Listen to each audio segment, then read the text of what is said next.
Wanita hari ini. Wanita hari ini bijak mengatur, mengurus mata wataknya. Usahawati, ibu istri permaisuri. Wanita hari ini di zaman modern masih kekalkan adatnya. Dihormati, disayangi, disanjungi. Wanita hari ini.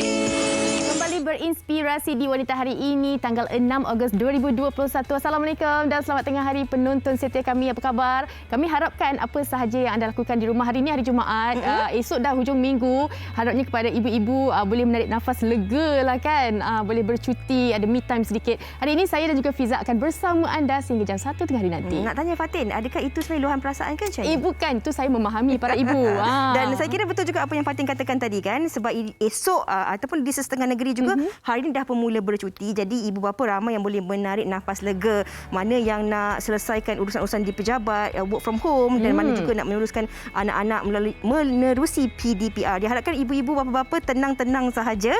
Kita teruskan hari ini dengan perkongsian-perkongsian yang telah pun direncanakan oleh rakan penerbit kami. Okey, kepada anda yang menonton kami secara dalam talian ataupun di TV ketika ini, pastikan anda terus bersama dengan kami kerana kami ada topik yang menarik yang nak dikongsikan kepada anda sebentar saja lagi. Tapi sebelum tu, seperti biasa kami akan kongsikan kepada anda tentang kes positif terkini sehingga petang semalam yang telah pun dilaporkan.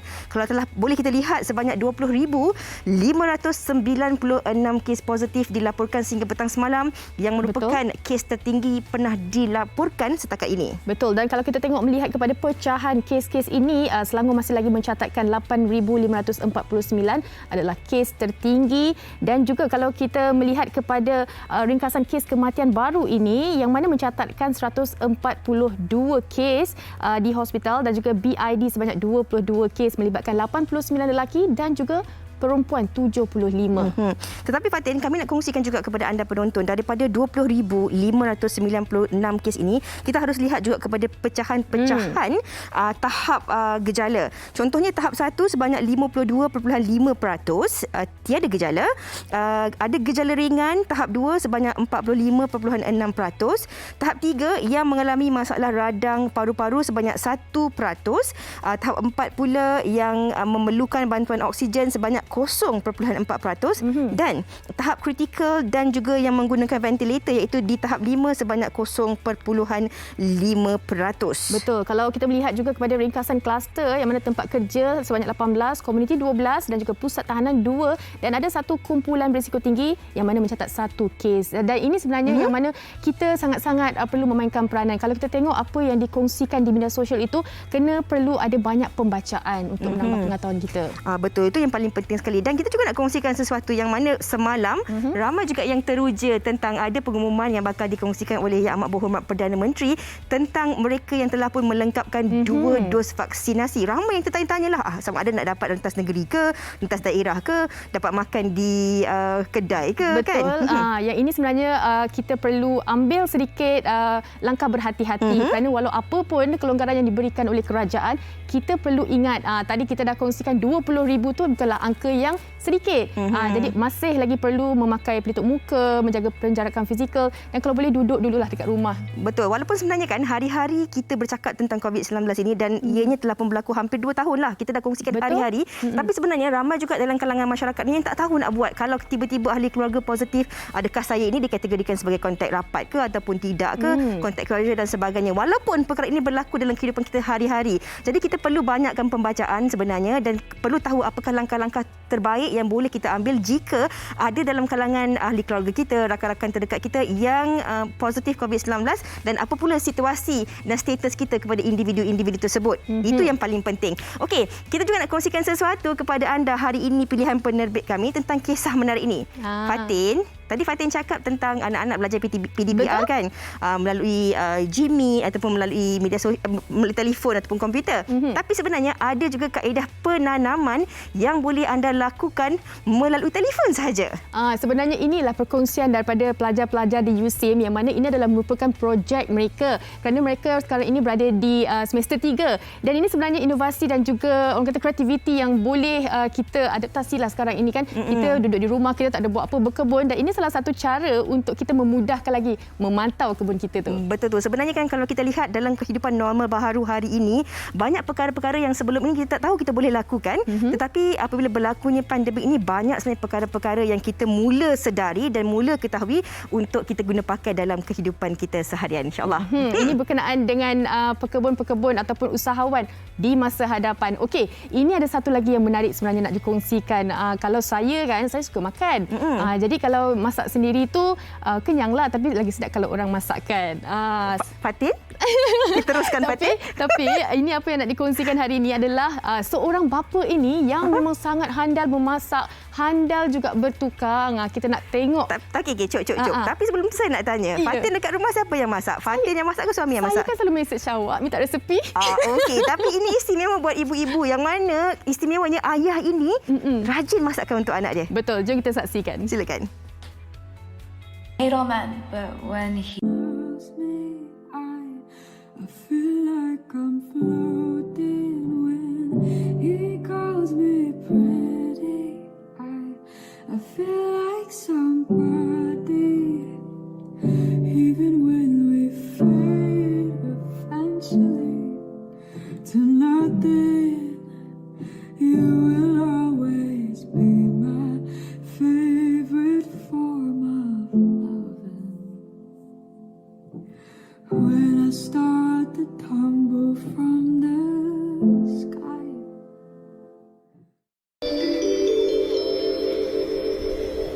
Penerbangan Malaysia Airlines pesawat MH1720 MH1720 ke Bangkok sedia untuk berlepas melalui pintu J19, pintu J19. Sekian, terima kasih.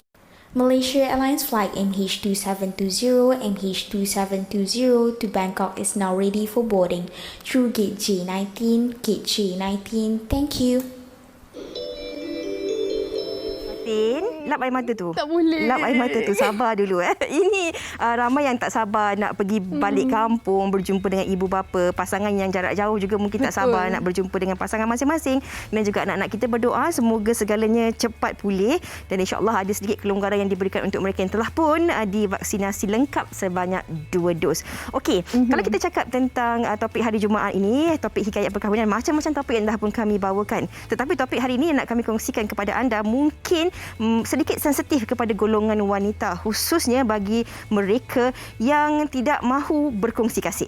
Kalau bercakap mengenai berkongsi kasih ini memang sangat subjektif lah sebab ada masing-masing punya pandangan dan juga penerimaan. Tapi apa yang nak kami kongsikan hari ini adalah satu cerita ataupun satu keadaan yang mana ke arah positif, yang mana keharmonian keluarga itu dibina dengan berkongsi kasih. Betul tu Fatin, kerana jalan hidup manusia itu sememangnya berbeza-beza. Ada yang memang tidak pernah ingin, tak pernah tahu, tak pernah terbayang dalam kehidupan mereka, tetapi akhirnya mereka terpaksa berkongsi kasih atas pelbagai sebab yang nak dikongsikan bersama dengan anda penonton. Dan di sini juga kami nak alu-alukan pendapat anda penonton. Kalau mungkin anda pernah ada pengalaman berkongsi kasih secara harmoni, ataupun mungkin anda dijodohkan dengan seseorang yang anda menjaga anak tiri dan sebagainya, anda boleh terus kongsikan bersama dengan kami di www.facebook.com/WShyTV3.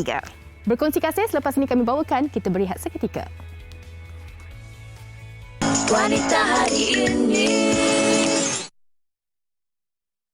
wanita hari ini. Kalau beristri dua seperti dunia, ada yang ampunya. Masuk kepada istri tua.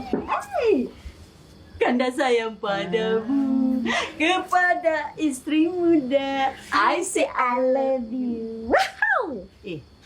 Nyanyi-nyanyi seramlah lagu ni nyanyi. Asal pula? Lagu ni jangan nyanyi lagu ni lah, dia badi tau. Nanti kan laki kita 3 pula. Ish, sensitif kak. Isu sensitif kak. No, number 3 kak. kita dah cukup bahagia dah Kak. Nombor 2 ni, 1, 2 ni dah cukup senang dah. Kalau nombor 3 selalunya akan menjadi penghancur kebahagiaan kita. Ya, betul. Ya. Assalamualaikum. Saya Suratman. Apa khabar penduduk-penduduk Kampung Kolesterol? Ni, saya nak bagi tahu. Saya ni di rumah isteri saya yang pertama. Tapi yang kan tak tahu, madu kesayangan dia, isteri saya yang kedua pun ada juga kat dapur tu. Tengah siapkan sahur untuk kami sekeluarga. Jadi saya nak mengucapkan selamat bersahur pada semua penduduk Kampung Kolesterol. Saya pasti ada yang tersenyum, ada yang berkerut-kerut muka kan melihat apa yang dikongsikan itu. Dan inilah sebenarnya topik yang kami bawakan, kongsi kasih. Siapa yang tengok siri Kampung Kolesterol tu sebenarnya, dia memang akan rasa macam mana agaknya pasangan ni sangat-sangat harmoni. Betul. Boleh tidur sekali, boleh jadi kawan baik, boleh sama-sama buat kumpulan marhaban lagi dalam cerita Kampung Kolesterol tu. Dan saya kira banyak juga dalam kalangan penonton yang sebenarnya berkongsi kasih dalam keadaan yang positif dan juga harmoni. Okey, kita nak kongsikan topik kita hari ini bersama dengan individu-individu yang sememangnya ada pengalaman tentang berkongsi kasih ini. Kita nak persilakan hari ini, dah lama tak bersua secara fizikal, dalam talian saja. Kita bersama dengan Dr. Tengku Asmadi Tengku Muhammad selaku perunding motivasi. Assalamualaikum Doktor, apa khabar? Waalaikumsalam warahmatullahi dengan suara tu. wabarakatuh. Doktor sihat ya? Topik panas. Doktor, sihat, alhamdulillah. Yang mana hari ini doktor pun nak kongsikan juga perkongsian doktor sendiri, menerusi pengalaman doktor juga doktor ya. Okey. Kita juga berbesar hatilah InsyaAllah. kita ada tetamu juga, sebuah keluarga yang bahagia, iaitu kita kenalkanlah Puan Sumayah Sulaiman, suaminya Abdul Rashid Zainal dan juga Siti Nur Jaafar. Kita kenalkan dulu Puan Sumayah yang di kanan. Betul? Yes, Itu Puan Sumayah dan juga Puan Siti yang di kiri lah. Alhamdulillah. Perkahwinan yang cukup harmoni, 21 tahun untuk perkahwinan yang pertama dan 15 tahun untuk perkahwinan yang kedua. Tapi sebelum kita nak berkongsi pengalaman, cerita tentang kongsi kasih ini bersama dengan tetamu-tetamu kita dalam talian, apa kata kita dengarkan dahulu laporan yang telah pun disediakan oleh rakan wartawan kita Ain pada hari ini. Silakan. Jom kita saksikan.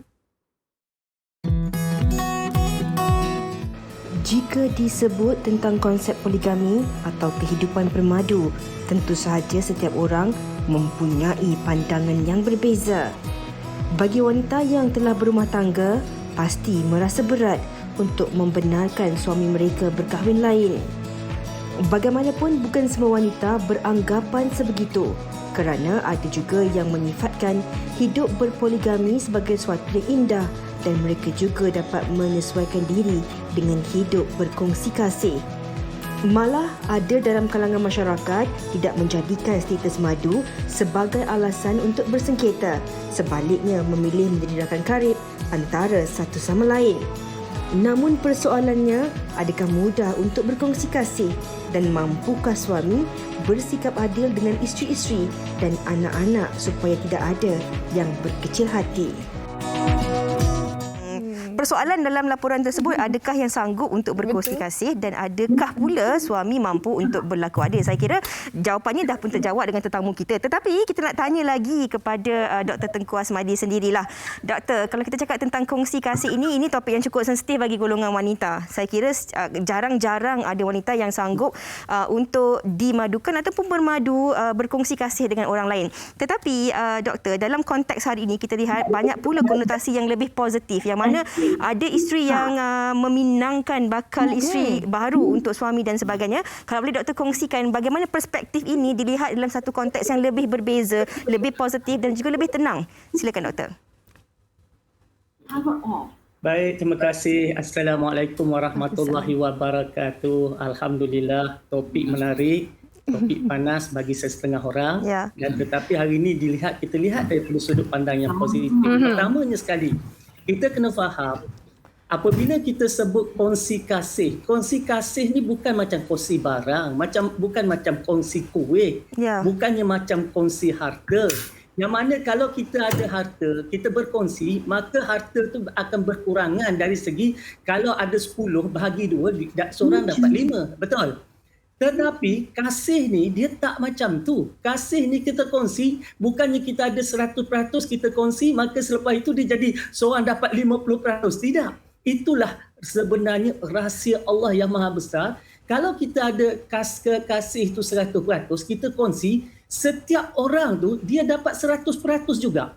Umpama kita lah, kalau kita ada 3 anak, kita kongsi kasih kita dengan 3 anak. Adakah bermakna secara tak langsung anak tu cuma dapat 30% orang? Tak. Anak pertama dapat 100%, anak kedua dapat 100%, anak ketiga dapat 100%. Begitu juga bila kita ni ada 2 keluarga. Keluarga pertama dapat 100%, keluarga kedua dapat 100%. Isteri pun sama, isteri pertama dapat 100%, isteri kedua dapat 100%. Itu yang kita kena ubah cara fikir kita, sebab selama ini bila sebut kongsi seolah-olah benda tu makin berkurang. Tetapi dalam bab hidup berumah tangga ni dia tidak berkurang. Ya, malah rezeki pun makin bertambah. Dan kita juga kena faham bahawa bila kita termasuk dalam golongan yang terlibat dengan kongsi kasih, kita ni sebenarnya adalah orang-orang insan-insan yang terpilih. Kita kena ubah cara fikir. Bila kena macam tu, kita kena faham bahawa kita ni adalah orang yang terpilih, sebab Allah dah janji dah dalam surah Al-Baqarah ayat yang ke-28-6, yang mafhumnya apa? Allah tidak akan membebani seseorang itu melainkan sesuai dengan kesanggupannya. Jadi sebenarnya bila benda tu kena pada seseorang, benda tu sebenarnya Allah dah ukur dah. Orang ni boleh, orang ni sanggup, orang ni mampu. Jadi kita kena terima tentang apa yang Allah berikan kepada kita, sebab tak semua orang berdepan dengan cabaran yang sebegini. Kan? Ada orang dia kita tengok mungkin dia nak tapi tak pernah dapat pun, sebab Allah tahu dia tak mungkin boleh pikul. Tetapi ada orang dia tak nak, tak rancang, tak apa pun, tiba-tiba dapat kat dia. Jadi sebab itu kita kena faham, kita insan terpilih, Allah tahu keupayaan kita, kemampuan kita, dan yang paling penting kita fikirkan apakah kebaikan, apakah hikmah yang boleh kita dapat daripada apa yang Allah berikan, anugerahkan kepada kita itu tadi. Okey, doktor, jangan cerita semua sebab banyak lagi kita nak tanya kepada doktor ni sebenarnya sebentar lagi. Kita nak terus kepada keluarga bahagia ni, Fatin. Kita nak tanya kepada Puan Sumayah, yang mana kita tahu jodoh, ajal, maut semua adalah rahsia Allah Subhanahu Wa Taala. Tapi Puan Sumayah sebenarnya membuka hati, memberi orang kata kebenaran dan juga izin kepada suami untuk berkahwin lain. Bagaimana sebenarnya boleh orang kata berbuat tindakan sedemikian? Okay, terima kasih kepada Fiza dan Fatih atas soalan tu. Jadi Alhamdulillah pada tahun ni dah masuk tahun ke-15 usia perkahwinan poligami kami. Alhamdulillah dengan limpahan rahmat dan kasih sayang Allah. Saya sebenarnya Alhamdulillah saya diberi faham bahawa sebenarnya poligami ini adalah satu amal soleh. Poligami ini adalah satu perkongsian yang baik untuk membuktikan keimanan kita kepada Allah Subhanahu Wa Taala. Jadi pada saya untuk membuktikan keimanan dan kesyukuran kita, jadi Allah tu telah memberikan bermacam-macam nikmat dan kepada kita. Allah bagi kita oksigen, kesihatan, keimanan semua. Jadi seharusnya hidup ni, oleh kerana hidup ni pun satu assignment untuk membuktikan keimanan kepada Allah, maka saya terpanggillah untuk memulakan kehidupan poligami ni. Apatah lagi pada satu ketika tu saya berjalan ke rumah kawan saya dan kawan baik saya tu telah pun memulakan kehidupan poligami. Masya Allah, saya menjadi terinspirasi lah kan. Sebab saya pun baca kitab bahawa poligami ni adalah amalan Rasulullah SAW dan para sahabat dan Abu Solihin, orang-orang soleh pada zaman dahulu. Dan banyak kebaikan. Mesti Allah bila syariatkan sesuatu banyak kebaikannya kan. Jadi kita tahu ada kebaikan. Jadi dari situlah saya rasa, ya Allah, aku perlu buktikan keimanan aku perlu buktikan kesyukuran aku. Sebab fitrah manusia tu, fitrah wanita tu ingin disayangi, dilindungi kan. Betul. oleh seorang yang bukan suami dan itu tak akan tercapai kalau wanita tu tak berkahwin kan. Ya. Jadi pada masa tu alhamdulillah saya pun memang teringat pada kawan saya waktu tu Siti Nur ni kawan sepengajian sewaktu di Okey. Alright, Puan Sumaya. kesan hati budi dia alhamdulillah Ya. kan. Alhamdulillah. Baiklah, Puan Sumaya, situasi yang berlaku pada Puan Sumaya ini tidak berlaku pada semua wanita ataupun isteri. Situasi yang sedikit berbeza. Kerana suami tidak minta untuk bermadu, tapi Puan Sumaya yang menyatakan hasrat supaya suami bernikah lagi satu. Untung Cik Rashid ya. Jadi Cik Rashid, mungkin Cik Rashid boleh kongsikan dalam tempoh kehidupan hubungan rumah tangga ketika itu yang tiada masalah, bahagia, mempunyai 4 orang cahaya mata. Apabila isteri menyatakan hasrat untuk mencarikan bakal isteri ataupun ingin mengizinkan Encik Rashid bermadu tanpa diminta ketika itu, bagaimana respon situasi Penerimaan. 15 tahun dulu? Kalau boleh dikongsikan. Masya Allah, saya apabila di offer begitu saya sebut subhanallah. Jadi memang anugerah Allah lah kan. Jadi kalau kecil tapak tangan menyiru kita tak ada kan. Jadi apabila sebenarnya kami mempunyai matlamat yang sama kan. Jadi bila Sumaya berkongsi cerita tentang kawan dia belum berkahwin, jadi kami rasa ini peluang yang baguslah untuk kita mewujudkan suasana ta'awun, tolong menolong di dalam sebuah keluarga. Cuma ada kebimbangan kan, risau sebab kita lihat situasi kebanyakannya yang harmoni itu kurang kan, masa itulah.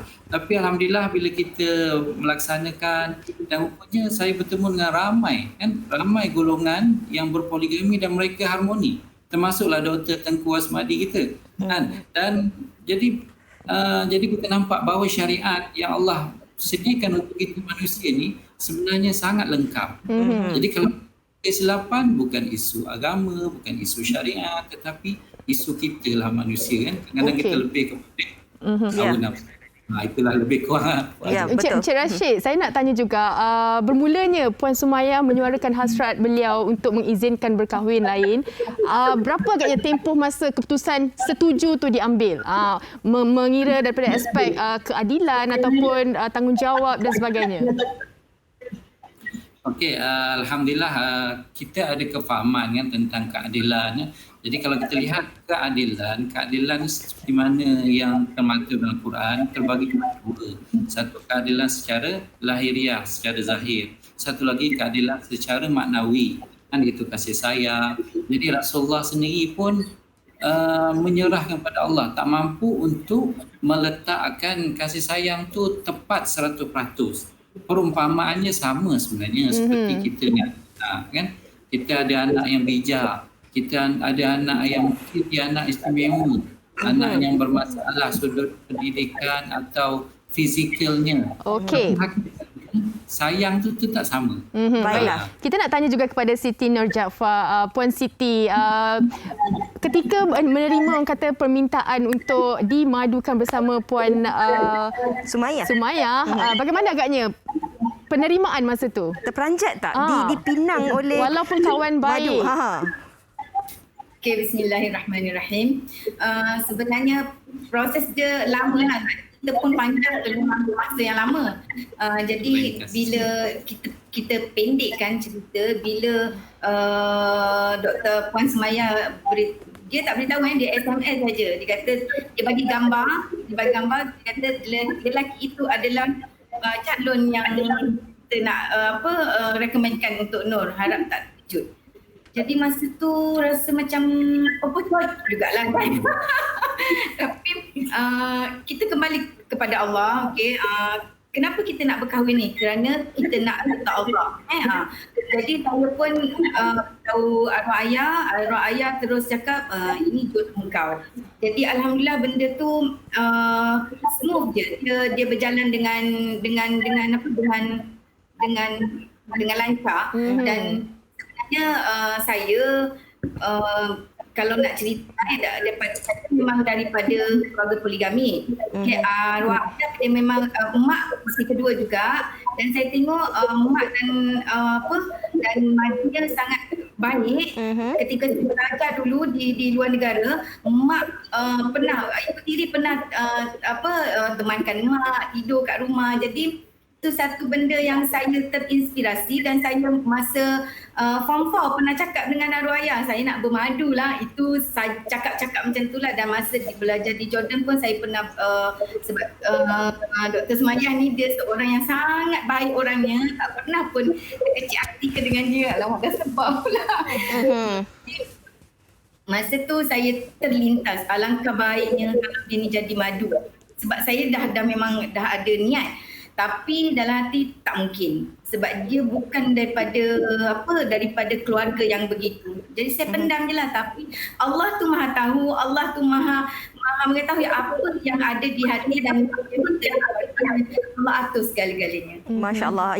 Ini kisah yang jarang-jarang lah kita jumpa kan, keharmonian sebegini, sebagaimana keluarga Encik Rashid dan isteri-isteri, dan juga Dr. Tengku dan juga isteri-isteri, ada keharmonian bermadu itu sendiri. Doktor, tadi apa yang Encik Rashid katakan, kadang-kadang kita ni sukarnya kita ni nak berhadapan dengan manusia kerana kata-kata manusia itu sendiri.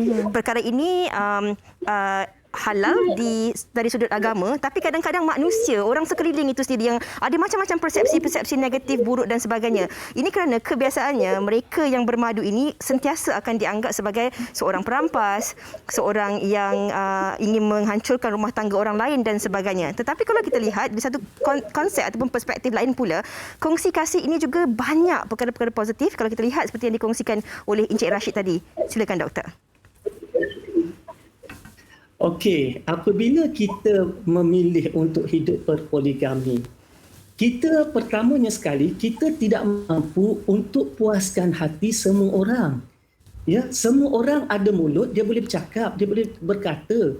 Dan kalau kita lihat, keluarga yang tidak berpoligami pun berdepan dengan caci maki, kata nista, fitnah, umpatan daripada orang. Jadi perkara itu adalah perkara sebahagian daripada hidup yang perlu kita lalui. Jadi oleh sebab itu, kalau kita fikir pula dari segi susah, kalau kita tengok mereka yang berkahwin seorang, monogami, yang tidak berpoligami pun, kehidupan mereka bukannya semuanya senang. Ramai pun yang kehidupannya tidak bahagia, bercerai-berai, penderaan, susah, nafkah tak cukup. Walhal dia tidak berpoligami pun. Jadi oleh sebab itu, kita tidak boleh ukur sama ada kita nak berpoligami ataupun tidak berpoligami dengan kata orang. Yang penting sekali, apabila perkara itu berlaku ke atas kita, kita ada pilihan. Pilihan kita nak derita ke kita nak bahagia. Kalau pilihan kita nak derita, maka kita boleh berkata, merintih, merungut, marah dan sebagainya untuk puaskan penderitaan kita. Kalau kita nak bahagia, maka kita mula fikir secara positif. Kita cari apa kebaikan, apa hikmah, apa makna semuanya ini, apa yang Allah nak didik hati kita, nak tarbiyah kita, apa yang Allah nak berikan kepada kita, apa yang belum kita lakukan untuk menemui kebahagiaan. Ya, jadi bila kita mula memikir sebegitu, maka minda kita, tindakan kita, respon kita akan mula terjurus kepada perkara-perkara yang baik-baik. Dan saya sering kali mengatakan, apa yang perlu kita lakukan dalam hidup ini, kita lihat di hujung nyawa kita, kita nak macam mana pengakhirannya. Di hujung nyawa kita, kita nak pengakhirannya bagaimana? Semua ahli keluarga fikir, penghujung pengakhiran. Kita nak pengakhiran yang bagaimana? Kalau kita nak pengakhiran yang bahagia, maka bahagia itu perlu dicari, perlu dilakukan, perlu diusahakan. Dan setiap perkara yang kita lalui pasti perlukan usaha dan perlukan pengorbanan. Susah biar sama susah. Senang biar sama senang. Ujian kita layari bahtera itu bersama. Dan insya-Allah, ya, dengan kesabaran maka kita akan dapat kebahagiaan yang kita cari selama ini. Dan saya tak kata bahawa bila kita hidup berpoligami tidak pernah bermasam muka, tidak pernah bergaduh, tidak pernah bertengkar. Itu sebahagian daripada rumah tangga. Jadi oleh sebab itu yang penting bagaimana setiap fasa-fasa ujian, pertengkaran, pergaduhan membuatkan kita lebih memahami antara satu sama lain, lebih memaafkan antara sama satu sama lain, lebih bersifat tolak ansur dengan satu sama lain. Dan tanpa kita sedar, kita lalui bahtera tu setahun demi setahun, tak sedar pun. 15 tahun berlalu, tak sedar pun. Macam saya sendiri, saya dah pun berpoligami 18 tahun. Kan? Saya tak sedar pun 18 tahun tu berlalu sebenarnya. 18 tahun dah doktor. Kan? Cuma Alhamdulillah. saya kurang anak saya daripada Cik Rashid. Saya ada 9, 5/4, dia ada 9/1, dia lebih seorang. Alhamdulillah. Okey, bila kita cakap tentang konteks ini, kongsi kasih ini bukan sekadar berkongsi kasih antara pasangan suami dan isteri, tetapi kongsi kasih antara anak-anak juga seperti yang Dr. Tengku Asmadi katakan tadi. Ada 9 orang cahaya mata, Encik Rashid ada 10 orang cahaya mata. Saya nak tanya soalan ini kepada Puan Siti Nur. Kalau tadi kita lihat bagaimana isteri pertama, Puan Sumayah sendiri berlapang dada mengizinkan suami dan juga mencarikan calon isteri untuk suami. Puan Siti Nur, kadang-kadang apabila diletakkan sebagai isteri kedua, diberi rezeki sebegitu, ini yang menjadi persoalan dalam kalangan masyarakat. Kadang-kadang bagaimana pembawaan diri. Sebab ada setengah orang kadang-kadang kalau kita lihat hari ini ada orang kata macam kadang-kadang isteri nombor 2 ni lebih sudu dari kuah, tidak menghormati isteri pertama dan sebagainya. Jadi bagaimana Puan Siti Nur sendiri dalam konteks kehidupan yang harmoni ni, boleh duduk serumah seakan adik-beradik dan sebagainya, mengamalkan sikap bagaimana dalam hubungan rumah tangga itu sebagai isteri kedua? Okay, bismillahirrahmanirrahim. Sebenarnya kami ni oleh kerana saya ni isteri kedua, jadi saya tahu bahawa diri saya dan Sumayah juga tahu bahawa diri dia. Okey, sebenarnya apa-apa pun kita kena menjaga hati masing-masing. Maksud jaga hati tu, contohnya suami dia taklah tunjukkan kemesraan depan kita. Begitu juga dengan saya, contoh yang saya berikanlah. Okey. Dan untuk menjaga keharmonian, contohnya anak-anak, kita kena sayangkan anak-anak seperti anak-anak kita. Ustazah saya dia ada masa saya berkahwin, dia mempunyai 4 orang anak. Soleh masa tu baru lahir saja. Jadi saya anggap itu juga anak saya, bukan anak orang lain tapi anak suami. Bila anak suami, anak saya juga.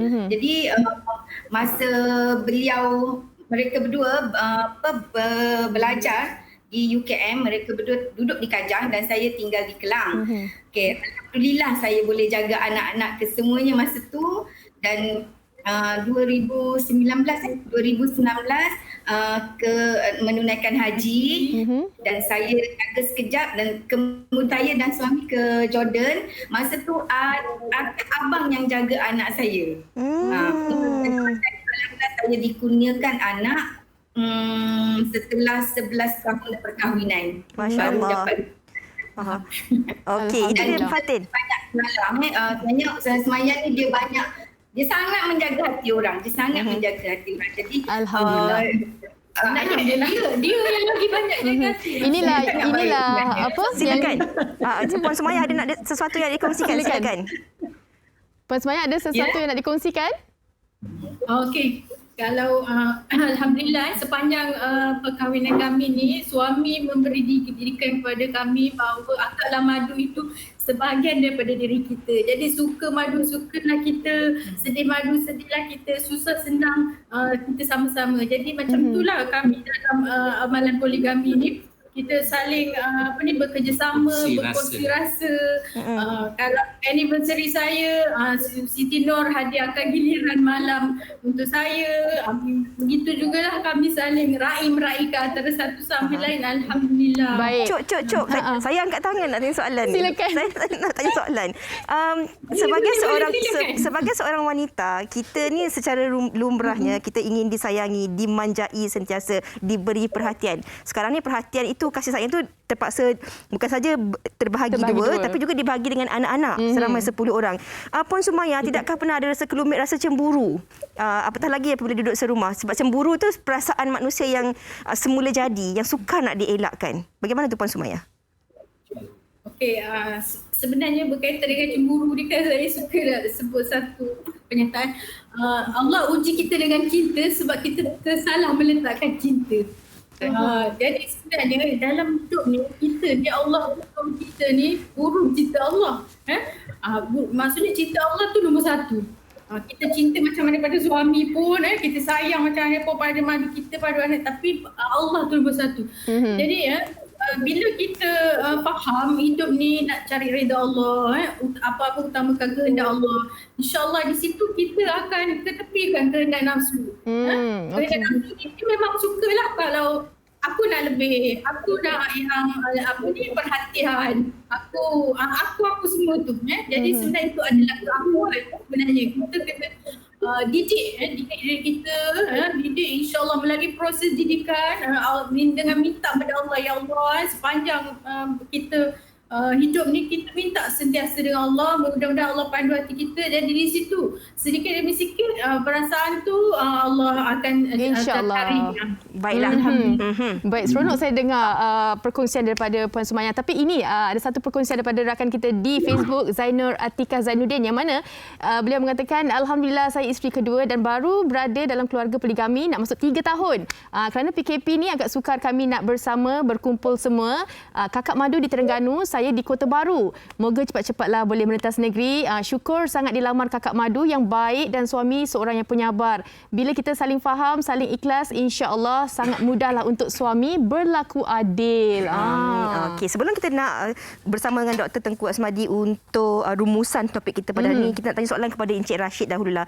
Encik Rashid, di penghujung perbincangan kita pada hari ini, mungkin ada sesuatu juga yang nak dikongsikan kepada penonton kita, bahawa ada kalanya kalau kita cakap tentang bermadu, berkongsi kasih ini lebih mudah untuk diungkapkan, tetapi mungkin sukar juga untuk kita pikul dan galas tanggungjawab yang besar itu. Tetapi apa yang terus dilakukan oleh Encik Rashid dalam memastikan keharmonian rumah tangga yang dibina ini dapat terus kekal sampai akhir hayat nanti? Okey, sebenarnya kehidupan kita ni seperti kita berada di pentas, kan?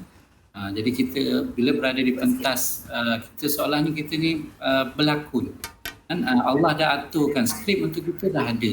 Jadi kita bila skrip tu dah ada, kita kena follow skrip dan kita buat yang terbaik, kan? Jadi contohlah perkahwinan, kan, poligami atau monogami, kedua-duanya perkahwinan. Apa yang kita nak daripada kedua-duanya, kita nak bahagia. Sama monogami atau poligami bahagia. Jadi kenapa kalau monogami kita boleh bahagia, kenapa poligami tak boleh? Jadi kita usahakan bersama. Jadi apa yang saya tanam dalam keluarga saya, kita nakkan keredaan Allah, kita nakkan kasih sayang. So apabila matlamat kita clear, jelas, kan, jadi insya-Allah benda-benda yang buruk, kan, benda-benda yang menyebabkan mungkin bermasalah, bergaduh, kita boleh atasi benda tu. Sama saja. Dr. Tengku pun sebut tadi, kan, sedangkan lidah lagi tergigit, kan, sama je. Jadi akan berlaku sedikit konflik, tapi kita sebagai pengemudi, kan, sebagai nahoda, kita jelas perjalanan kita. Jadi saya membawa kapal saya ni, destinasi kita adalah akhirat. Destinasi kita adalah Allah. Jadi apabila jelas destinasi, insya-Allah, kan, rintangan tu kita insya-Allah boleh berjaya di insya-Allah. Baik, di penghujung perbincangan kita nak minta Dr. Asmadi lah untuk membuat rumusan berkenaan topik kita, kongsi kasih ni. Silakan Doktor. Baik, bila kita bercakap tentang poligami, kongsi kasih, memang kita tahu bahawa kehidupan yang sebegini memerlukan banyak pengorbanan dan kesabaran. Baik, bila kita sebut tentang pengorbanan dan kesabaran, sebenarnya kesabaran datang jika ada 3 perkara yang paling penting, iaitu bersyukur, redha dan lapang dada. Ya, bila kita banyak bersyukur, bila kita banyak redha, bila kita berlapang dada dengan apa juga yang datang, maka di situlah akan tercetusnya kesabaran. Jadi jangan kita minta sabar. Sebab apa kita jangan minta sabar? Sebab kalau iman kita bukan sekuat iman para nabi, iman para rasul, iman para sufi, kalau kita minta sabar, ukuran kepada kesabaran itu adalah ujian yang ditimpakan kepada kita. Bermakna kalau kita tak tahan, kita minta sabar, besar lagi ujian, nanti kita kecewa. Jadi oleh sebab itu kita minta apa? Kita minta terus, minta kebaikan. Kan? Sebab tu kalau kita tengok doa yang paling afdal pun adalah doa meminta kebaikan di dunia dan meminta kebaikan di akhirat.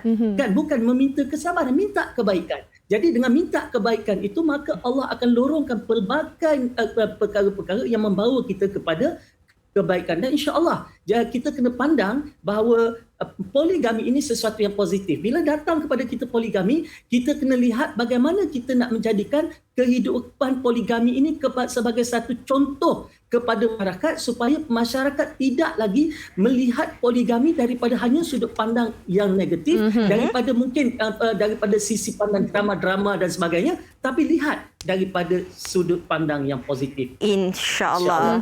Baiklah, saya kira itu satu rumusan yang cukup lengkap melengkapkan topik perbincangan kita hari ini tentang kongsi kasih ini, yang juga dapat membuka mata dan juga minda penonton-penonton kita yang bahawa tidaklah kita harus melihat konsep kongsi kasih ataupun bermadu ini dalam konteks yang negatif saja, dan masyarakat juga harus faham tentang ini adalah jodoh ajal maut yang telah pun ditentukan oleh Allah. Tapi sebelum kita nak berehat seketika, ada satu soalan untuk keluarga Cik Rashid, Puan Sumayah dan juga Siti Nur. Kalaulah satu hari nanti Puan Sumayah dan juga Puan Siti Nur, Cik Rashid nak tambah lagi satu cawangan, dibenarkan atau tidak? Cik Tan, seronok Cik Rashid. sebenarnya kami progresnya mencari dari dulu lagi, tapi agaknya wanita ni dia takut bila sebut yang ketiga apa? Yang ketiga okey. Carikan yang ketiga. Dapat macam soleha. Okey, terima kasih kita ucapkan kepada semua tetamu kita hari ini, kepada Puan Sumayah, Cik Rashid dan juga Siti Nur Jaafar dan juga Dr. Tengku Asmadi atas perkongsian kongsi kasih ini. Senyum Dr. Tengku. Okey, terima kasih banyak-banyak. Terima kasih semua, jaga diri. Assalamualaikum. Waalaikumsalam. Kita nak berehat dahulu seketika. Kita harapkan perkongsian kita hari ini sedikit sebanyak dapat memberi manfaat kepada penonton-penonton. Yang baik kita jadikan tauladan, yang buruk itu kita jadikan sempadan, insya-Allah. Kita nak berehat dahulu seketika. Sekembalinya nanti bersama dengan Fatin dalam segmen Tajaan. Wanita hari ini, wanita hari ini. Kembali dalam Wanita Hari ini, dalam segmen Tajaan kita nak bersama dengan si cantik manis Nur Atira Samsudin selaku Pegawai Pemasaran Jamu Jelita. Apa khabar? Assalamualaikum Atira.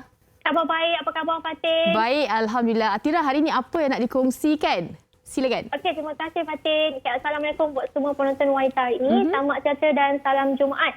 Panas betul topik hari ini. Betul. Okey, sebenarnya hari ini Fatin akan nak berkongsi tentang satu produk yang akan rasa tak asing lagi di pasaran. Dan produk ini memang mendapat sambutan yang sangat baik, iaitu Puak Pinky Plus. Ramai yang beli produk ni dan berkongsi bahawa dengan mengamalkan produk Puak Pinky Plus, kulit bertambah baik, kulit makin cantik, kulit makin cerah. Jadi sebab sokongan daripada anda semua yang dah beli produk kami ataupun produk Pinky Plus ni, duit yang anda telah laporkan untuk beli produk dari Jamu Jelita akan kami salurkan bantuan buat yang memerlukan. Akan kami masukkan ke tabung COVID-19 sempena Jamu Jelita Prihatin. Jadi terima kasih atas sokongan anda yang beli produk ni. Walaupun orang cakap apa susah nak dapat sekarang sebab kuantiti sangat terhad dengan keadaan kita yang PKP berlarutan ni kan. Tapi anda masih terus sokong Jamu Jelita. Terima kasih atas ucapkan. Jadi sebenarnya saya nak share kepada anda yang mana belum cuba produk Puak Pinky Plus ni. Lagi-lagi yang anda dekat rumah ada masalah kulit seperti jerawat, ada masalah kulit jerawat, kulit kusam ataupun tona kulit yang tidak sekata. Anda kena cuba Puak Pinky Plus ni Fatin. Sebab produk ini adalah produk yang selalu kami terima maklum balas yang sangat baik dari pengguna, dan rata-rata yang kongsikan mereka yang amalkan Pinky Plus ni telah bantu mereka atasi masalah seperti jerawat, pudahkan jeragat, atasi masalah kulit kusam, dan memang ramai yang amalkan kata bahawa produk Pinky Plus ni dah bantu mereka ada kulit yang cantik, makin cerah, dan dengan penggunaan konsisten kulit pun bertambah sihat serta glowing. Dan ini semua Fatin adalah kerana bantuan daripada bahan-bahan yang terkandung dalam Puak Pinky Plus ni seperti buah-buahan beri yang tinggi dengan vitamin C, ada vitamin E dan juga ada astaxanthin yang ada coenzim Q10 dan juga ada ekstrak daripada tomato. Yang mana kalau nak tahu, kajian mengatakan bahawa tomato mengandungi kandungan lycopene yang mana ia bertindak sebagai ejen pemutih semula jadi yang akan bantu mencerahkan kulit, mengimbangkan pengeluaran minyak dan bantu kulit jadi lebih glowing. Orang cakap kulit jadi lagi bersih tanpa celah. Jadi sebenarnya saya nak share kepada anda, buat anda yang belum cuba produk Puak Pinky Plus ni, ini merupakan produk yang dah lama di bawah Jamu Jelita dan produk yang mendapat sambutan yang sangat baik. Sebab rata-rata yang beli memang akan repeat order sebab produk ni berharga cuma RM39.90 dan mempunyai ramuan-ramuan yang sangat premium, ada 20 bahan. Dan sebenarnya saya yakin juga selain mempunyai bau-bau antioksidan yang sangat baik untuk kulit, kandungan vitamin C yang tinggi dalam produk ini juga bantu untuk orang kata apa, meningkatkan sistem ketahanan tubuh kita sebab dengan dikandungan vitamin C yang sangat tinggi. Jadi buat anda yang belum cuba, anda kena cepat-cepat dapatkan Puak Pinky Plus ni sebab produk ini sangat laku dan kalau habis memang susah untuk anda restock, anda kena cepat-cepat dapatkan di Jombai. Kalau anda nak tahu apa yang terkandung bahan-bahan produk ni boleh tengok seperti stasiun TV, kita menggunakan ekstrak manggis juga, ada ekstrak daripada astaxanthin dan sebenarnya buah-buahan inilah yang akan bantu untuk mencantikkan kulit anda, mencerahkan kulit anda. Kalau ada masalah jeragat, memudahkan jeragat. Kalau ada masalah jerawat pun semakin mengecut. Dengan penggunaan produk Puak Pinky Plus ni yang ada 2 saiz. Macam kita tengok di tertera di TV, ada paten tu kalau pack besar berharga RM90.90, itu adalah untuk pack 1 kilo dan kalau yang pack kecil berharga RM39.90, RM400 untuk penggunaan 2 hingga 3 minggu. Jadi produk ni memang sangat sesuai untuk diamalkan buat lelaki dan juga wanita. Baik. Okey, seterusnya Atira.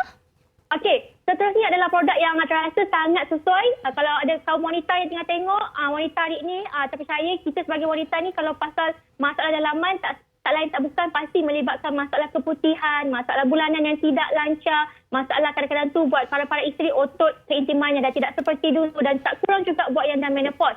Jadi jus tradisi wanita ni kalau anda mahukan diskaun seperti yang tertera di kaca TV, harga sekarang RM26 saja, harga asal RM35.90 dan jus tradisi wanita adalah jus kesihatan yang mempunyai 3 fungsi iaitu untuk kulit, untuk dalaman dan juga untuk tenaga. Kenapa saya cakap untuk kulit? Sebab dalam ni kita menggunakan ekstrak daripada sarang burung. Kita tahu sarang burung ni mengandungi epidermal growth factor di mana bahan ini sebenarnya bantu untuk melambatkan kronologi penuaan, untuk meremajakan kulit dan kenapa ada cakap baik untuk dalaman juga sebab dalam ni kita guna ekstrak daripada Kasyif Fatimah, ada manjusani, ada ekstrak daripada kunyit di mana bahan ini memang sangat baik untuk merawat masalah dalaman wanita seperti masalah keputihan yang saya cakap tadi, senggugut dan juga masalah buat wanita yang mana nak melambatkan menopause. Bahan-bahan tadi cukup berkesan untuk membantu anda. Jadi buat anda yang nak jus kesihatan yang terbaik untuk tubuh badan anda, dalam ini juga ada dongkuai untuk stamina yang berpanjangan serta jus tradisi wanita berharga RM35 dan kalau nak diskaun boleh dapatkan di Jombai.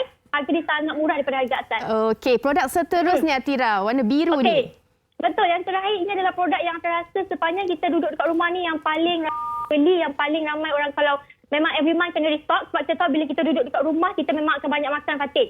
Dan kita tahu penjagaan usus sangat penting sebab usus dan kotor menyumbang pada penyakit. Jadi kalau kita makan hari-hari tapi tak buang, tak melawas, toksin akan banyak dalam perut, kita makanan akan tersimpan dan itulah punca-punca kenapa kadang-kadang tu kalau kita tidur tu perut rasa tegang, rasa macam berat badan pun dah tidak ideal ataupun rasa tak selesa di perut, ada masalah tidak lawas dan sebagainya. Jadi produk Puak Pinetox ni lengkap dengan bahan-bahan detox semua jadi yang akan bantu melancarkan sistem perlawasan anda. Kalau minum 4 hingga 6 jam kemudian kita akan melawas yang mana segala sistem makanan yang tidak terhadam, toksin yang tersimpan tadi itu akan disingkirkan dan produk ini akan bantu anda untuk dapatkan berat badan ideal serta bantu anda untuk lebih mudah berfashion serta ada badan yang lebih ringan, lebih segar orang cakap. Walaupun duduk rumah ni kan kita banyak makan, wajib untuk anda amalkan produk Puak Pinetox ni. Dan kalau nak harga murah macam dah tertera di kaca TV tadi, memang akan sarankan sepanjang PKP ni kita hanya duduk rumah dan kebanyakan kedai jamu pun tutup. Anda boleh dapatkan secara online di Shopee ataupun di Jombai dan sekarang harga dia RM32 saja, sangat murah. Dan secara ringkas ni buat anda yang nak ada kulit cantik, nak ada kulit yang orang cakap apa penjagaan kulit untuk rutin harian anda, kulit yang sihat, yang bersih, yang cerah, jangan lupa dapatkan Puak Pinky Plus. Dan untuk tubuh badan ataupun stamina yang berpanjangan untuk masalah dalaman wanita boleh dapatkan jus tradisi wanita. Dan anda yang nak ada badan menawan, bentuk badan lebih menarik untuk berfashion, boleh dapatkan produk Puak Pinetox berharga RM35.90. Sembarang pertanyaan boleh hubungi Atira di 1800 885510 atau WhatsApp Atira di 0133535753. Baik, terima kasih kita ucapkan kepada Atira atas perkongsian itu dan untuk penonton kita berehat seketika, kembali selepas ini kita akan bergabung bersama Fiza. Wanita hari ini, wanita hari ini. Bersama kami di Wanita Hari ini dan sebelum berpisah ada sesuatu yang nak kami kongsikan kepada anda. Okey, ini nak tanya kepada anda semua, sesiapa dekat sini yang suka filem suspense dan thriller? Awak suka ke tak? Saya tak suka, saya takut. Tapi jangan risau kerana Tonton Cinema ada membawakan filem Korea terbaru untuk anda semua. Tajuk dia Fatin, The Close Watch. Menarik-menarik yang menceritakan tentang 7 orang yang terperangkap di sebuah hospital usang. Kenapa mereka di situ dan apa apa nasib mereka? Kalau anda nak tahu selebihnya, langgan filem ini ditonton sinema sekarang. Sekarang tahu. Jadi kan kadang-kadang hujung-hujung minggu ni tak tahu nak buat apa aktiviti bersama dengan keluarga malam-malam nanti kan. Apa kata anda langgan tonton sinema ni kerana ada macam-macam filem menarik yang boleh dikongsikan bersama dengan anda. Okey, walaupun sampai hari Jumaat ramai yang bercuti esok, tapi kita masih lagi akan terus menemani anda. Pastikan Wanita Hari ini tetap menjadi siaran tengah hari anda esok jam 12 tengah hari kerana kami nak kongsikan kepada anda tentang satu lagi topik yang cukup menarik, iaitu pandemik mengubah kerjaya. Pandemik mengubah kerjaya ini saya boleh relatekan dengan satu situasi yang mana bapa saudara saya bekerja tapi sekarang ini memulakan usahawan dan lagi berjaya. Alhamdulillah. Dan ini esok kita nak kongsikan pelbagai situasi terutama sekali bagi mereka yang terkesan dalam kerjaya mereka ataupun industri-industri tertentu. Contohnya seperti juru makeup, juru fashion ataupun juru mereka terbang. Dan ataupun mereka yang membuat macam event ataupun acara-acara tertentu kan kerana kita masih lagi mengikut SOP dan ramai juga dalam kalangan mereka ini yang mencuba sesuatu yang baharu. Esok teruskan bersama dengan kami untuk terus anda dapatkan inspirasi dan juga aspirasi. Kami mengundurkan diri di sini bagi pihak penerbit dan teknikal hari ini. Dan semoga anda jaga diri dan juga jumpa lagi esok di WHR Extra. Jaga diri. Bye. Wanita hari ini bijak mengatur, mengurus mata wataknya. Usahawan, ibu, istri, permaisuri. Wanita hari ini di zaman modern masih kekalkan adatnya. Dihormati, disayangi, disanjungi. Dia usahawati aliran masa kini, dia penyambung warisan Sri Kandidia. Lemah lembut baik budi pekerti, tapi sekal hati dia tambah berani pendidik. Puteri dalam hal jati diri dia, permaisuri kepada si suami, kepada anaknya. Dia ratu di hati, tunggak keluarga, kalau bukan dia siapa lagi. Wanita hari